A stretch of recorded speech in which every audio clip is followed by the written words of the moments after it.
Et bonjour. Bonjour. Et bonjour Sarah. Bonjour. Alors Sarah et Nio, on voulait déjà t'interviewer à Angers Geek Fest mais on n'avait pas pu, parce que tu étais présente également, si je me trompe pas. Oui.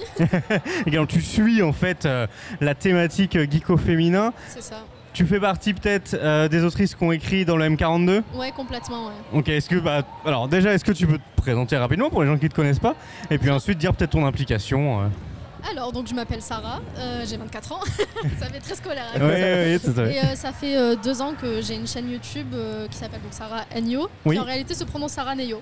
Vas-y, Sarah Neyo. En Sarah fait, Neyo. c'est un jeu de mots avec le mot Salaneyo en coréen qui veut dire Oh. je t'aime.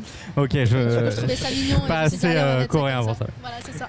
Mais maintenant on se trompera plus, t'as entendu Ouais. hein ? Sarah Non, Neo. mais Oui, j'ai c'est compris. plus simple de dire Sarah Nio, hein, je vous l'accorde. Et du coup, donc, ça fait 2 ans que je suis sur cette chaîne et je parle principalement de séries, de cinéma. Oui. Surtout de séries parce que je suis une grande série addict, j'adore ça. Et vu que j'ai fait une licence de psycho, je me suis dit que ce serait bien aussi de pouvoir intégrer un peu de la psycho en même temps que parler de D'accord, films ok. et de séries. Donc des fois, je fais des analyses, mais un peu plus poussées que juste Ok. cinématographiquement parlant, en donnant mon avis sur la psychanalyse, la psychologie des personnages ou de comment est-ce que les scènes elles ont été faites. Je fais Ok. aussi de la psychanalyse de contes de fées. Enfin, voilà, je fais un peu de tout à ce niveau-là, mais surtout centré sur Tu le cinéma. mélanges ce que t'as acquis sur la partie scolaire professionnelle C'est ça. avec du coup C'est ta ça, passion. j'ai voulu allier les deux et je trouve que ça fait un bon combo et c'est sympa. Ok, donc aujourd'hui on te retrouve sur YouTube Ouais. et sur les autres Alors réseaux. oui, sur j'imagine. Instagram, après j'utilise pas trop ni Twitch, je suis une très grande stressée donc les lives, j'ai essayé 2 fois, j'étais comme ça. C'est ça. J'étais en Et du panique. coup, Et du coup donc là t'as été invité à participer au M42. Alors les 2 éditions ou l'édition Non, l'édition de la cette nouvelle année. édition, ok. Et donc dans ce livre-là, j'ai fait un article sur la Dame Blanche et sur le Ok. mythe de la Dame Blanche. Donc rien à voir avec le cinéma, mais j'ai voulu intégrer quand même la partie pop culture. Oui. Donc déjà j'ai expliqué qui était la Dame Blanche et surtout quelles sont les femmes qui ont Inspiré, qui- peut-être. ouais, voilà, qui ont inspiré ce mythe-là. Mhm. Donc il y avait par exemple Guenièvre D'accord, dans ouais. les mythes Ouais, ouais, arthuriens. Il y avait Mathilde Lampresse, c'était des femmes en général dans l'ancien temps, dans les D'accord, châteaux. ok. De toute façon, on a toujours le côté château hanté D'accord, Ouais. ok. qui rentre beaucoup dans ce mythe-là, donc Ah, j'ai ouais, voulu ouais. en parler sans trop vous spoiler. Mais voilà, et puis surtout, j'ai voulu aussi parler de la pop culture, donc la représentation de la Dame Blanche dans les films, dans les Mhm. séries, dans les jeux vidéo, même s'il n'y en a pas beaucoup. Je crois qu'il y a un jeu vidéo qui parle De la qui Dame parle Blanche, de la Dame Blanche, J'aurais pas. mais hein. c'est Genre, c'est un un jeu vieux vidéo jeu, qui ouais. c'est un truc qui est pas obscur. très connu. Ouais, ok, ça me dit rien ça. Ouais. Donc voilà. Ok, d'accord. Donc ça c'est pour ta participation. Donc le bouquin, si vous n'avez pas suivi ce qui s'est passé dans le week-end, donc il n'est pas encore dispo. Il va l'être bientôt. M42, vous pouvez le trouver sur notamment le site du club Arthur Dent. Si jamais vous voulez vous le procurer. Il y a encore l'édition de l'année dernière. Et il y a hein, l'édition Magie et Sorcellerie qui est elle totalement disponible. Oui. Si jamais ça vous intéresse. Alors maintenant on va parler un peu plus de toi et de ton contenu. Alors déjà, est-ce que tu fais des conférences pendant les 3 jours là ? Alors oui, j'en ai fait une hier, D'accord. où j'ai parlé de la place de la femme dans le cinéma de l'horreur. Ok, d'accord. ouais. C'est Genre, quelque chose j'ai parlé que... un petit peu du cinéma en général, donc que ce soit actrice, scénariste, Ouais. tout ça, mais surtout dans le cinéma de l'horreur avec un peu les clichés qu'on retrouve Oui. sur les personnages. Parce que quand tu me dis femme dans le cinéma d'horreur, là j'ai pas forcément Voilà. une bonne Sur image. les, là, ça, comme donc, ça. sur les personnages ou sur les sur les personnages, ouais, Ah oui, sur, c'est ça, ouais. par exemple la Final Girl, la survivante, Ouais, que la Side Girl c'est celle qui va mourir parce que c'est Oui. un peu la blonde dévergondée. elle va faire un mauvais choix quoi. Voilà, après il y a celle qui va hurler tout le temps avant de mourir. Oui, Et j'ai comparé ça au fait que par exemple pour les personnages masculins on voit très rarement un homme crier Crier. avant de mourir. Ah, c'est ouais. rare. Donc il y a plein de petits trucs comme ça dans le cinéma d'horreur qui sont assez clichés mais qu'on Ouais. essaye d'en sortir. Et du coup j'ai parlé des femmes réalisatrices, scénaristes qui font des films aujourd'hui sur le cinéma de l'horreur et qui ont essayé de casser ces codes-là Ok. en mettant des femmes plus badass, qui ont moins T'aurais une peur. reco là comme ça Euh, Sur- C'est pas le cinéma d'horreur, mais celle qui a fait Grave et. C'est ça, Julia Ducornou. Du Ouais, Cornu, voilà, oui. Ducornou, Et il y a c'est pas du cinéma Titan d'horreur, aussi. c'est juste plus de la psycho, mais. Ouais, mais c'est considéré quand même un peu comme de l'horreur, c'est pas un slasher, mais Oui, Ok. c'est fait ça, ouais. Ça c'est partie la de- Palme d'Or, hein, c'est ça Palme d'or Tiens, pour ouais. Grave, ouais. Ça fait quand même partie du genre de l'horrifique, de l'horreur, donc voilà. Ok, bon, on note ça. Et donc, ah oui, du coup, tu avais fini sur les conférences? Je sais plus. Ah oui, alors du coup, oui, c'est vrai, j'avais oublié la question. Donc j'ai fait cette conférence-là et tout à l'heure, en fait, dans 2 heures, 1 heure, Ok, je fais la conférence sur le livre, en fait, le M42. d'accord, oui. Avec donc Damien, l'organisateur Oui. du Geekfest, et d'autres auteurs-autrices pour parler un peu du M42, Ouais. notre contribution, ce qu'on a fait dans le livre, tout Tout à ça. fait. Tout ça. Ok. Par ça, c'est tout. Ouais, mais c'est déjà pas déjà mal. bien, ouais. C'est déjà pas mal. Ça fait combien de temps que tu as le pied dans tout ça, la chaîne YouTube, etc. Alors, j'ai créé la chaîne il y a 2 ans, Ok. mais ça fait environ 1 an que je suis totalement investie dedans, que c'est devenu limite... c'est mon boulot, entre guillemets. Ouais, bah de toute façon, Donc, j'imagine qu'il y a de la recherche quand même. Il y a... Ouais. Chaque vidéo, c'est un travail. C'est ça. J'ai vu que tu faisais un concept 20 faits. 20 faits sûrs. C'est le concept qui marche le mieux sur la chaîne. Voilà, bah ça, de toute façon, sur YouTube, les gens aiment bien quand c'est chiffré. Ouais, c'est ça. 20 faits sur telle C'est série, ça, telle série. exactement. Donc j'ai vu pas mal de choses. Ouais, Mais des ouais. séries d'ailleurs dont on n'a pas forcément l'habitude de parler. Enfin, les invités qu'on voit dans les conventions, ils vont souvent parler des mêmes séries qui sont plutôt orientées Heroic Fantasy. Et toi, tu vas parler de... Je sais pas, Sex Education, Pretty Little Liar, des fait, choses que... Alors moi je regarde ça, et oui, personne ne s'y attend ici. C'est des séries que je regarde en fait. Mais et oui que voilà, j'aime mais en beaucoup. fait c'est marrant parce que ça Ouais. fait grave partie de la pop culture parce que ça parle Ouais. à plein de gens. C'est quand on voit le nombre de personnes qui regardent ces séries-là, c'est énorme, mais en fait on voit pas beaucoup parler par les youtubeurs, etc. Donc c'est cool Ouais, d'aller parler de ça. moi je suis contente de pouvoir en parler et puis je parle autant de séries qui sont récentes, c'est autant de séries Oui. anciennes comme par exemple Charmed. Ouais, Je Charm, crois ouais. d'ailleurs c'est ma première vidéo 20 faits sûrs que j'ai Tout à faite. fait. Tout à fait. Et quand j'ai vu que ça plaisait aux gens, je me suis dit bah allez pourquoi pas. Ouais, on va complètement, mais je continuer. pense que Charm ça parle à plein de gens. Quand on Ouais. voit, nous on était au Paris Fan Festival il y a 2 semaines et il y avait Oli Marie Combe qui était invitée. Oui, c'est vrai. Et elle a ramené du monde, hein. J'ai pas pu m'écouter. Elle a ramené beaucoup de monde. Du coup, Oli Marie Combe qui joue Piper. Piper, voilà, je cherchais, et qui joue aussi la mère de Arya dans PLL. C'est du coup. ça exactement. Voilà. Donc, ouais, c'est ça. Et du coup, là, tu as des projets à venir, des choses. Est-ce que déjà, tu parlais, enfin là, je te dis, ouais, t'as pas pu venir au Paris Fun Fest. Est-ce que déjà, les Geek Fest sont les seules conventions que tu fais ou est-ce qu'on peut te retrouver ailleurs? Alors pour l'instant, les Geekfest c'est les premières conventions où j'ai été Ok. invitée, donc je suis nouvelle dans le milieu. Donc à voir peut-être dans l'avenir en faire d'autres. Je pense que l'année prochaine je reviendrai dans Oui. le Geekfest sûrement, mais pour l'instant je sais pas encore. Ok, mais toi, ça te plaît? Ah oui ça me plaît. C'est déjà une bonne chose. C'est génial. C'est très fatigant mais c'est super. Ah, Ouais, ça ça c'est demande du temps. les mondes de Oui. convention. C'est Et ça. du coup, pour en revenir sur les projets, est-ce qu'il y a des choses qui sont en cours d'écriture, que ça soit en termes de vidéos, peut-être d'autres concepts que tu aimerais développer ou d'autres médias? Ouais, complètement. Alors, en concept, il y a un gros concept que j'aimerais faire, mais pour l'instant, je sais pas encore. J'essaie de voir justement avec ceux qui organisent les conventions avec les acteurs Ouais, d'accord. pour essayer d'y aller en tant que service presse pour faire des vidéos avec les acteurs. Oui. Potentiellement, ça pourrait être sympa. Complètement. Je suis en négociation avec eux Ouais, pour non. voir ce qui est faisable. Et sinon, hors YouTube, j'écris un roman en ce moment, Ok, Ah. un roman de fantasy, de dark fantasy, ok. qui devrait sortir en novembre. Ah ouais, donc c'est genre bien avancé. Dans pas longtemps. Le Ok. premier, j'ai terminé. Donc là, en tu auras correction. encore une autre excuse pour venir en convention parce qu'il va falloir que tu viennes Voilà. signer ton bouquin C'est ça, et le exactement. présenter. Ok. En espérant qu'il marche bien. Oui, Moi, j'ai bon. une question sur ton travail dans l'écriture justement de tes émissions, sur la description de psychologie des différents personnages.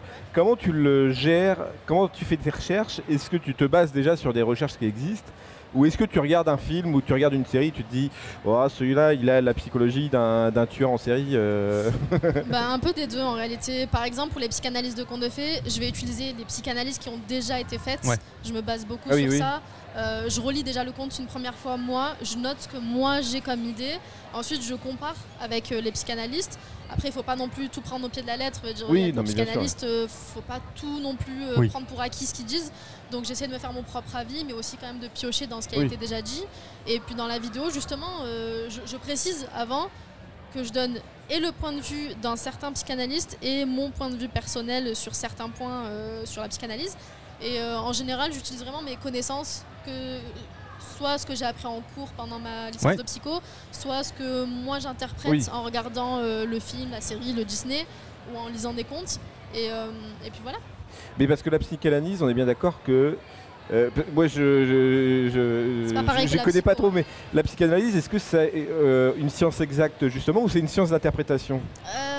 je dirais plus une séance d'interprétation. Après, je suis personne pour non plus Oui, bien sûr, non, mais appuyer ce c'est propos-là. Mais, C'est ton avis, hein, t'inquiète pas. ouais, après, le truc, c'est que dans les psychanalyses, il y a beaucoup de psychanalyses différentes sur Ouais, un c'est ça. sujet en particulier. Donc c'est pour ça qu'il ne faut pas vraiment prendre tout de A à Z. Par exemple, Freud, pour revenir vite fait sur lui, on s'est rendu compte aujourd'hui, par exemple, il y a plusieurs psychanalyses qu'il a faites qui sont pas du tout bonnes Ouais. à écouter en fait. Et c'est parce qu'à l'époque où il les a faites, par exemple, le complexe d'Oedipe, à la base, c'était pas du tout ça en fait qu'il disait, mais pour que ça rentre dans les codes sociaux, on s'est dit on va changer certains trucs de cette psychanalyse pour que ce soit mieux adapté Oui, ouais. à la société. Et aujourd'hui, on s'est rendu compte qu'il y a plein de points sur la psychanalyse qui en fait étaient complètement faux et pas adaptés. Oui, mais après la psychanalyse, je suppose, a évolué aussi à un Bien moment sûr. donné dans les comment dire dans les personnages comme Freud, enfin Oui, comme oui, oui. des ah, je trouve pas mes mots, dis donc. Oui, bah écoute, hein. C'est enfin des sais pas ce que je monsieur veux comme dire. Freud qui ont proposé d'autres types d'analyses ou d'autres Oui, choses. voilà. Parce que Freud, je crois que c'était l'analyse des rêves plutôt, mais après derrière, il y a peut-être une analyse de la manière d'être, Ouais, du regard, complètement. etc. Enfin, il y a plein de formes pour analyser la psychologie de Freud, chaque il aime personne. beaucoup parler des parents, Ou des traumas parents, liés oui, à bah l'enfance, oui, alors oui. que d'autres psychanalystes, ils vont se concentrer sur autre chose, Ouais. sur peut-être même du biologique. Enfin, ça dépend quoi. Donc j'essaie de vraiment regarder plein d'avis différents, plein de psychanalyses différentes, Ouais. et d'essayer vraiment de l'interpréter comme moi je le sens, comme moi ça me touche en fait, Ouais. entre guillemets. Et puis des fois je vais regarder une série, je vais me dire c'est bizarre, il y a Ouais. ça qui me tilt. Et puis voilà quoi. Est-ce que toi, tu ne fais pas partie de la maison de la psychanalyse de Freud, on est bien d'accord ou... Non, et pourtant je l'ai étudié pendant 3 Ah ans. oui, bah, c'est normal parce que Pas c'est du quand tout même freudienne, l'un des pionniers aussi de la C'est ça. psychanalyse. Après, j'ai certaines choses qui vont rester dans ma tête par rapport à Freud parce que justement je l'ai étudié pendant 3 ans, mais j'ai réussi quand même à faire abstraction de ce que lui disait pour voir aussi autre chose. Pour te faire ton avis aussi. Et du coup, dans l'écriture de ton roman, Oui.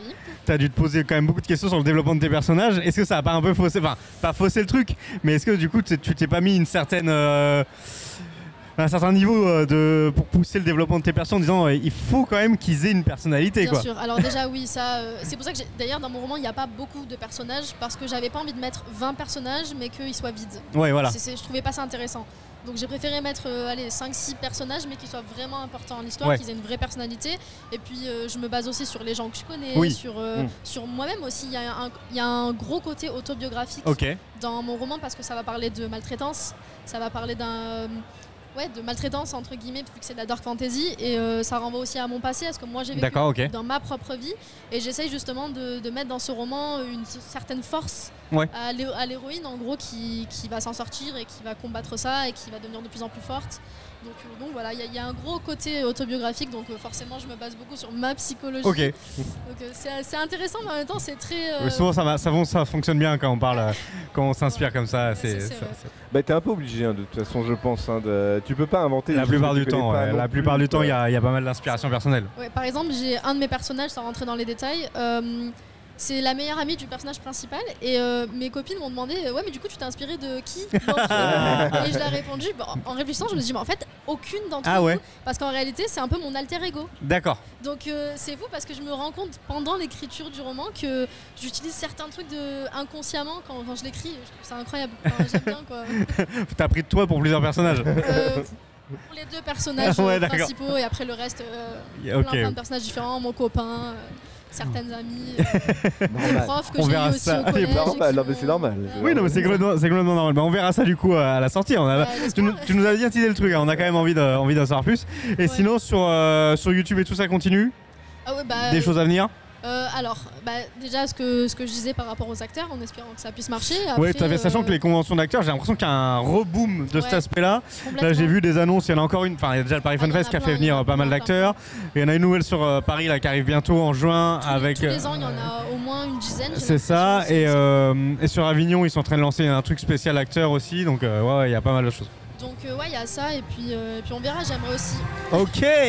la musique. C'est la teuf. Oui, je disais, j'aimerais bien aussi upgrade un peu au niveau du matériel pour faire des vidéos plus qualitatives. Complètement, ouais, complètement. Pour pouvoir filmer dans d'autres endroits, plutôt Ouais. que rester à mon petit bureau. J'aime bien le bureau, mais j'aimerais bien exploiter d'autres choses. Tu profites un petit peu là des conventions que tu as pu faire pour faire un peu de contenu ou pas encore? Non, pas encore. Pour l'instant. Pour l'instant, c'est les stories et puis. C'est ça, voilà. J'avais pas envie de m'encombrer de ma grosse caméra, donc pour l'instant. C'est ça, ouais, ils font un matériel qui est adapté quand on se déplace comme ça. C'est ça, exactement. Et puis. Du coup, ça m'a perdu. Les vidéos, YouTube, oui, t'as parlé des acteurs. C'est ça, puis après, je disais oui que j'aimerais bien upgrade un peu au niveau des lieux aussi. J'aime beaucoup, par exemple, les courts-métrages. Ouais. J'aimerais bien en faire un jour, peut-être.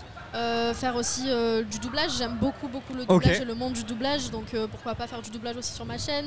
Lancer aussi peut-être des podcasts. J'aimerais bien lancer des podcasts en parallèle de YouTube pour le coup. Peut-être les mettre en rediffusion sur YouTube, mais faire des podcasts pour parler de bien-être, de santé mentale, tout ça, parce que c'est quelque chose qui me tient à cœur. Et du coup, voilà, plein de petits projets comme ça, et puis on verra avec l'avenir. Après, si c'est disponible pour aller sur les podcasts d'autres personnes, ah oui, on a des sujets. Un petit gros talk sur Atigo. C'est ça. Parce qu'on a, en fait, parmi notre... Donc nous, on fait beaucoup de pop culture, et on a un concept qui sort de la pop culture, on va traiter différents sujets. On a traité du sujet...